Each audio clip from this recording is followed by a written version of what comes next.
क्या आप जानते हैं हमारा दिमाग हमें कैसे अनजाने में मुश्किल वक्त से बचाता है, पर क्या ये हमारे लिए अच्छा ही होता है?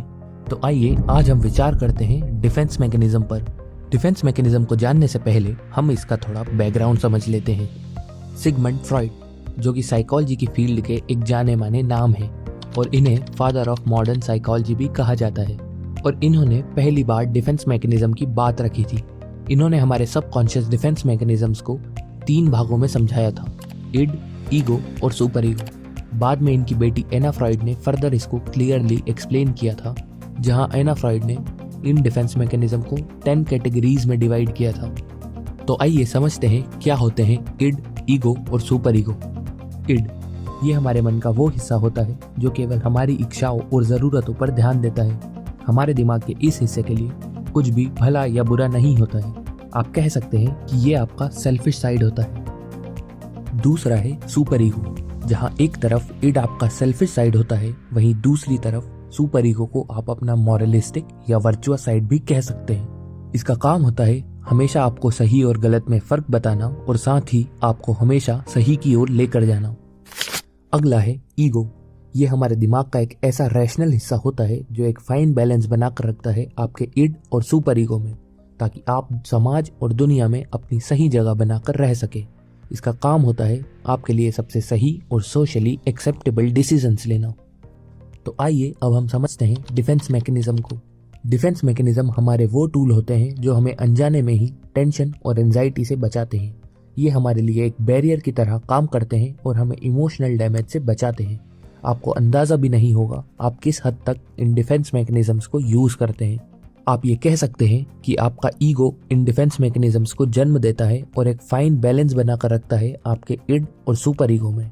ये डिफेंस मैकेनिज्म्स 10 टाइप्स के होते हैं और आज हम 5 सबसे इम्पॉर्टेंट डिस्कस करने वाले हैं। पहला है रिप्रेशन।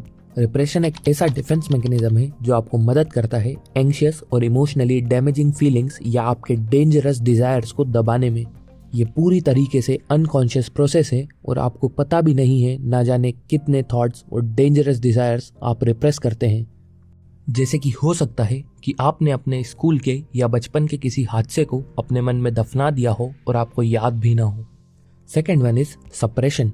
जहां एक तरफ रिप्रेशन अनकॉन्शियसली काम करता है, वहीं सप्रेशन एक वॉलेंट्री फीलिंग होती है।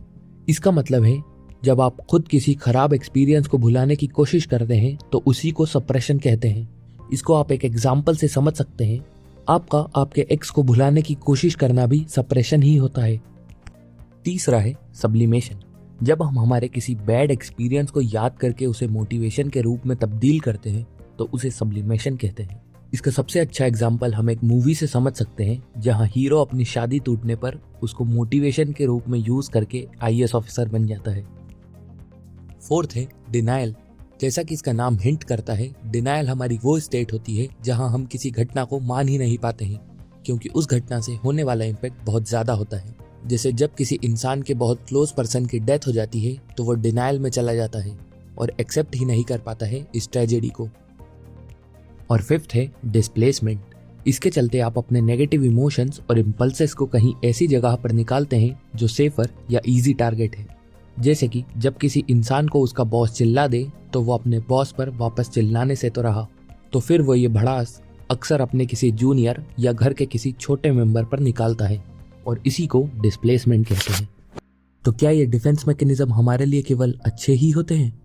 हमें ये समझना होगा जैसे एक सिक्के के 2 पहलू होते हैं, वैसे ही डिफेंस मैकेनिज्म एक तरफ तो आपके समाज में बने रहने के लिए ज़रूरी होता है, वहीं दूसरी तरफ ये आपके बिहेवियर से जुड़ी बहुत सारी परेशानियां भी खड़ी करता है। तो अगर आप खुद में या आपके आसपास किसी में ये डिफेंस मैकेनिज्म ऑब्जर्व करते हैं तो आपको उसके प्रति एक बैलेंस्ड अप्रोच लेकर चलना चाहिए।